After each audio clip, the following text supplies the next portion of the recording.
bold journalism, But Drew Hernandez is a strong-minded individual. exposing lawlessness, Drew Hernandez, who is ideological, finding the truth, and use the word Antifa. This is what they do. battling They're mainstream liars. The woke mob, all they can do is lie. These are the front lines.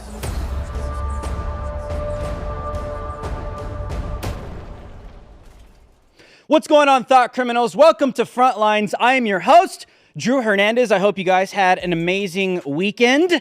A lot has transpired, especially over the weekend as well. Undercover, President Joe Biden finally, like we say on this show over and over again, there is no border crisis. There is no southern border any longer. President Joe Biden decided to finally visit the open border town El Paso. So we sent Kaylin Dalmeda down there, our Frontlines reporter, to document just exactly what's happening. And of course, illegals are flooding the streets while the feds are protecting them in the process. Also, it looks like the right has selected a Speaker of the House, and it's caused a lot of controversy. And I want to talk to one of the congresswomen that is dealing with this stuff down in the swamp. We will get to all that coming up very soon. My name is Drew Hernandez, and you are now on the front lines. Alrighty, ladies and gentlemen, over the weekend, President Joe Biden finally visits southern border, the Post-Millennial reports, gets greeted by angry protesters calling for his impeachment. Of course, he's going to be met by people that criticize the border that's absolutely open, and they sit there, the administration sits there and acts like it's not happening, like it's not a problem, and then they gaslight the public. Have you guys noticed that the past couple weeks? You see the White House press secretary literally gaslighting the public, saying, oh, we have migration irregularities taking place right now. And it is this administration's top priority to fix what is taking place down there because we care so much. Yeah, after they imported millions of illegals, unvetted, not even knowing who the hell these people are, of course, it's replacement migration. And I'm pretty sure they reached the cap. They've reached the goal where for now, this is how many millions of people they wanted in. And all of a sudden they're talking about, oh, they send President Joe Biden down there to give an appearance like, oh, we're going to lock down the border. We're going to lock down this. All of a sudden they care about illegal immigration and his speech while he's, appearing. It's literally a photo op. It's a video op. And if you guys don't believe me, take an El Paso Border Patrol's wife and her word for it. She tweeted this over the weekend. My name is Irene Armendariz Jackson. Sorry if I mispronounced that. I'm terrible. I'm like the worst Hispanic you've ever seen. I live in El Paso. I am a Border Patrol wife. Joe Biden's visit today is a photo op and lie. I've set up the Border Security Coalition to help secure our border. Our lives here depend on it. Don't take my word for it. Take her word for it.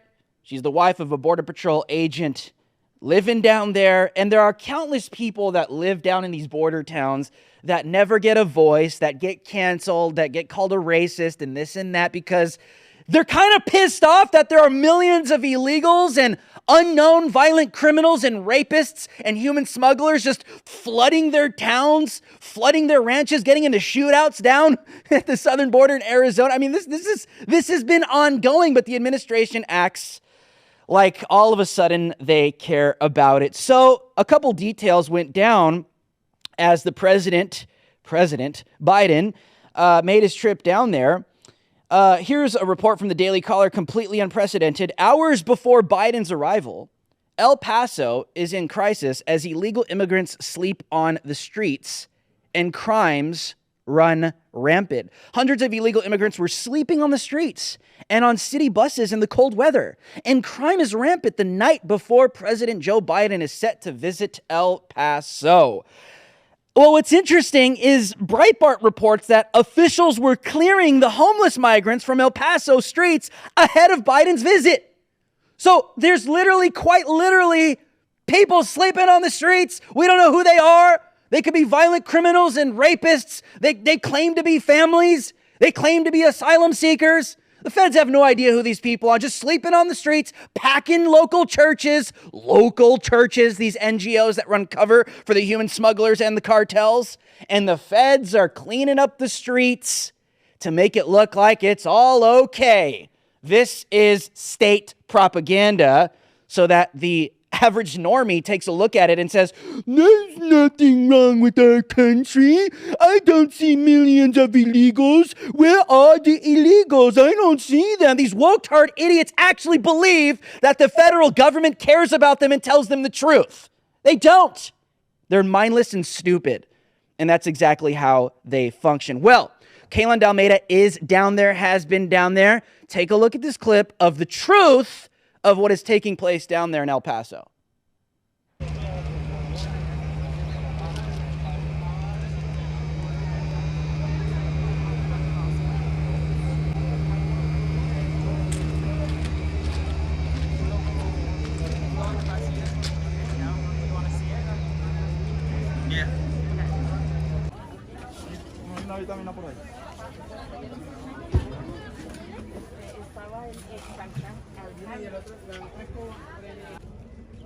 Qué mal inglés, güey. Pens.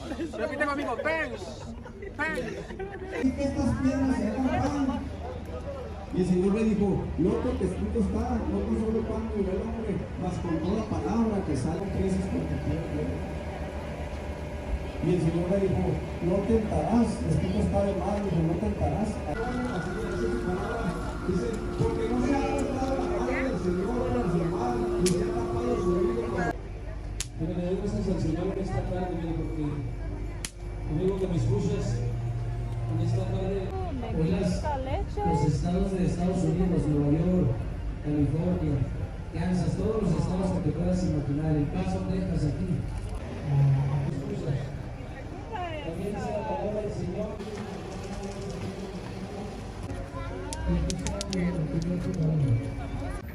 Thank you. It's good. Burrillos. Burrotes.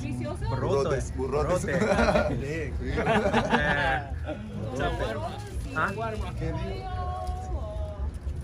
Como chaguarma. Brought to you by President Biden and the left. Free burritos for everyone. And we got kids sleeping on the street because that's just totally normal. And they care about these people so much. Joining me now is Frontlines reporter Kalen Dalmeda on the ground in El Paso, on the scene. Kalen, what's going on, man? Talk to me. Hey, Drew, thanks for having me. So I'm down here in El Paso at the Sacred Heart Catholic Church. This is essentially where all of the illegal aliens who are probably under Title 42, a lot of them are from Venezuela. If they are caught by CBP, they'll be sent back immediately. They won't get any documents or papers and be shipped, all over the U.S., which is its own problem. But that is why they are seeking refuge here around the church. And so, to my right, I have a bus, and that's a city bus that has been provided to them for warmth, for, charging their electronics. There's porta potties. But the crazy thing is that, they're fed every day. They're given food every day. But there's children out here. They're sleeping on rocks. They're sleeping on cement. And this is what Joe Biden has waited 2 years to actually not come and see. The fact of the matter is that he was here yesterday for 3 hours, and he hasn't even visited a single community that has been impacted by this influx of illegals. And so you have the whole city was cleaned up for his arrival, and he didn't visit at all. So, what we're seeing here is the third world entering the first world and making it exactly what it was previously. There's talk of Joe Biden and his administration wanting to repeal Title 42, which, that would just make the open border situation 100 times worse. Well, that makes total sense, because if they remove Title 42, then they don't have pretty much anything standing in their way that could be legally and lawfully thrown at them that kind of like is going to be used to deport, right? They say that that's what they're going to do to these people, but more than likely all these people end up in the United States because they just make all these claims and they trust them for whatever reason. But let me ask you this. Why this church? It's obviously looks like an NGO there.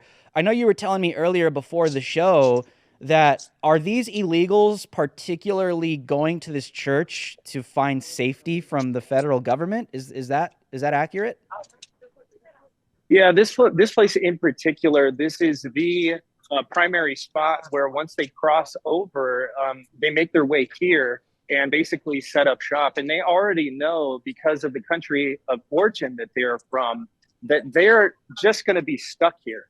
So in their heads, they're just going to show up here and live on the streets because they're not going to be able to get any documents or paperwork. As soon as they basically come out of hiding or are apprehended by CBP, they're just going to get shipped off. So essentially, they just made their way here, and now they're just kind of sitting here hiding from, the feds, essentially.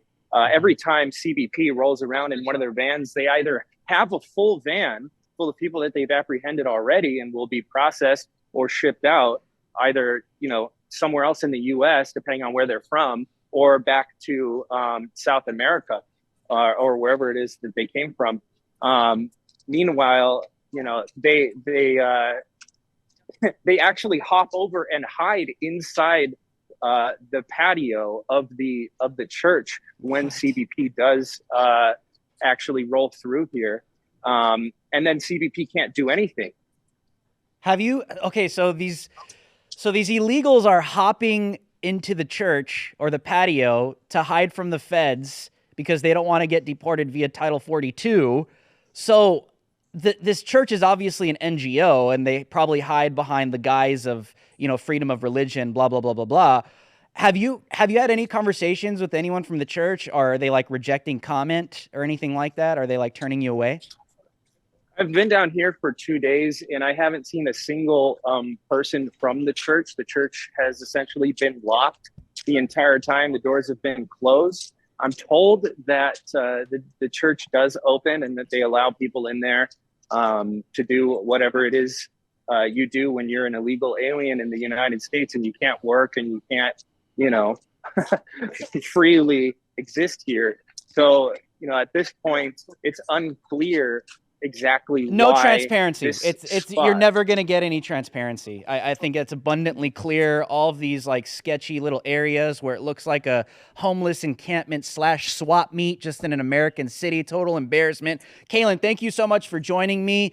Keep us updated. I know you'll have more for us tomorrow, guys. Kaylin Dalmeda, make sure to go follow him. Thank you, Kaylin. Thank you. Well, over the weekend, Ukrainian President Vladimir Zelensky became a Speaker of the House. Would that actually even be a surprise to anybody? Well, apparently the Post-Millennial reports that Zelensky demands that there's more U.S. support from newly appointed Speaker of the House Kevin McCarthy moments after he's elected House Speaker. This was posted on Twitter. I think we have that tweet. He put this tweet up directly congratulating the speaker and making the case that U.S. support in all fields has been vital for Ukraine's success on the battlefield.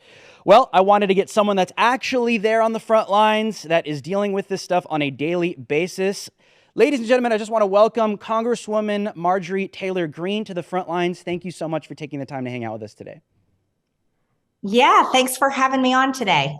Marjorie, so give us the breakdown. I know there's been a lot of division.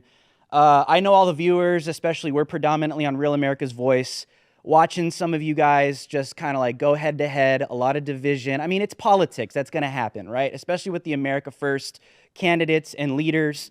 A lot of confusion, a lot of people wondering, where are we going? Is Kevin McCarthy trustworthy? Is it just another rhino that's going to be all talk, no action, like President Trump used to say?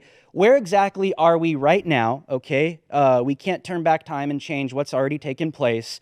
What's the next step? Okay, especially with this Ukraine thing, because a lot of people are sick of this stuff. A lot of people are sick of sending billions of dollars to a war that has nothing to do with us. So what is the next step moving forward now, Marjorie Taylor Greene?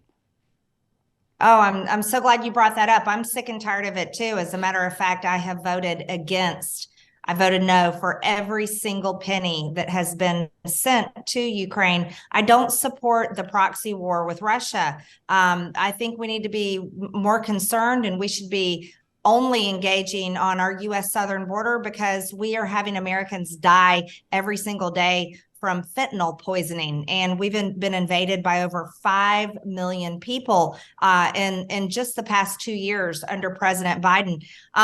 Situation here in Congress today, Monday, we are going to be voting tonight on the rules package. This is what people have heard all about, especially last week as we went through 15 ballots before finally electing Kevin McCarthy as Speaker. Hey, today I am celebrating the fact that we have the gavel. I've been very open from the beginning about my position on the Speaker's race. You know, I've led the fight big time in the last 2 years here in Congress.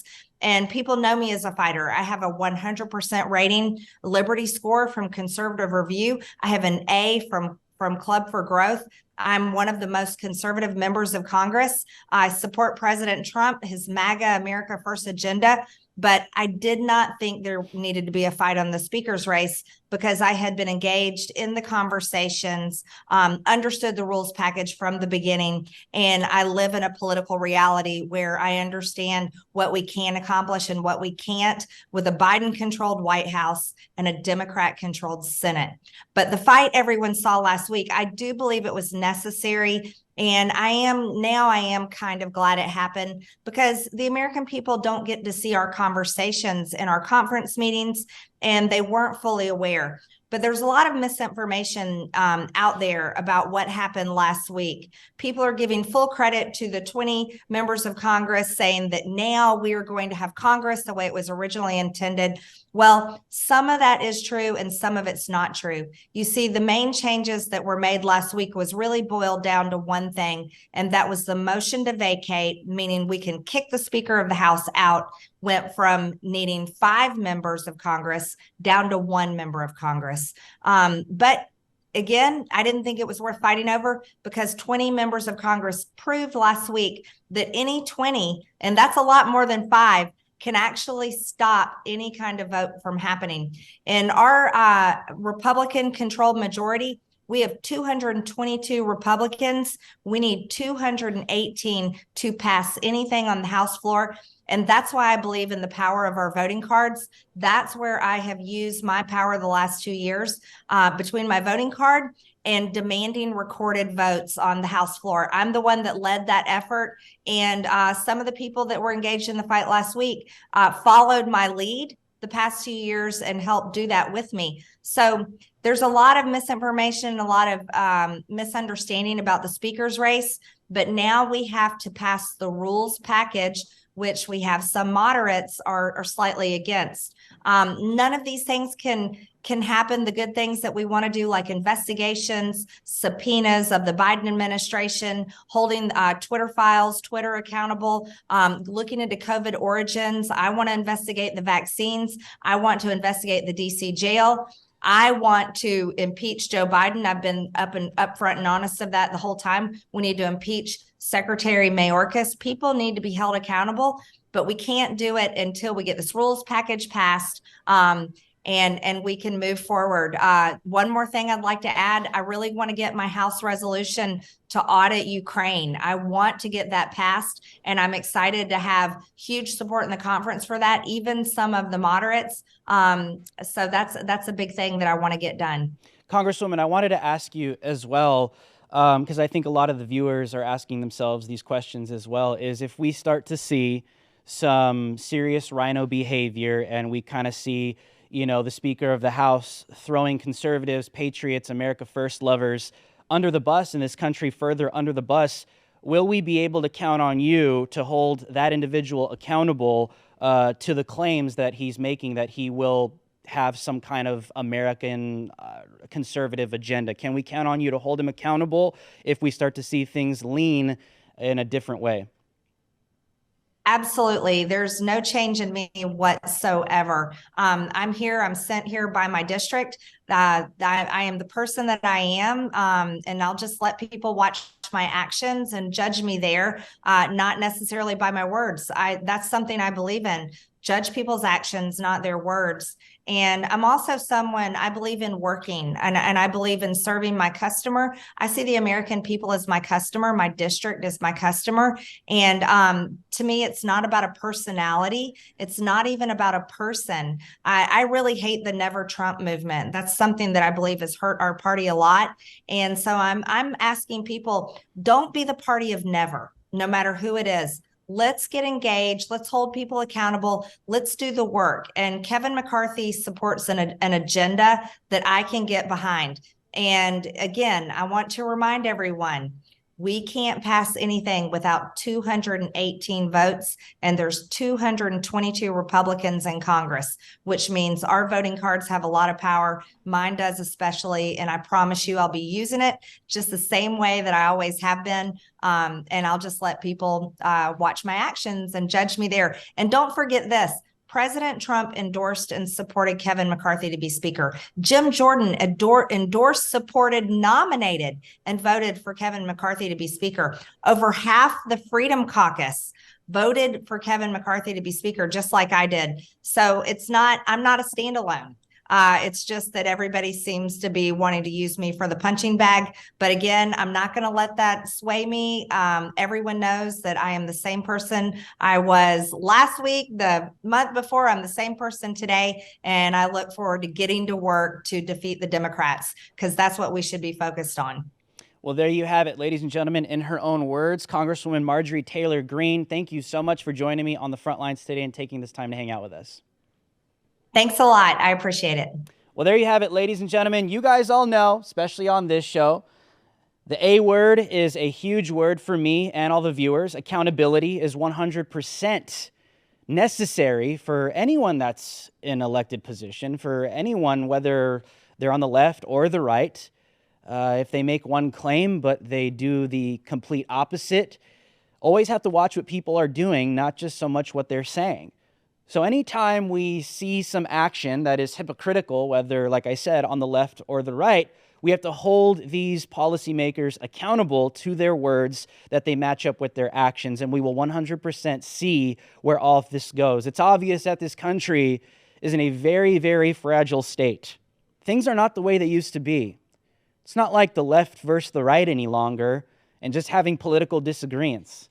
It's not just disagreements on policy when it comes to small economic issues on a state or local level, right? No, this is good versus evil.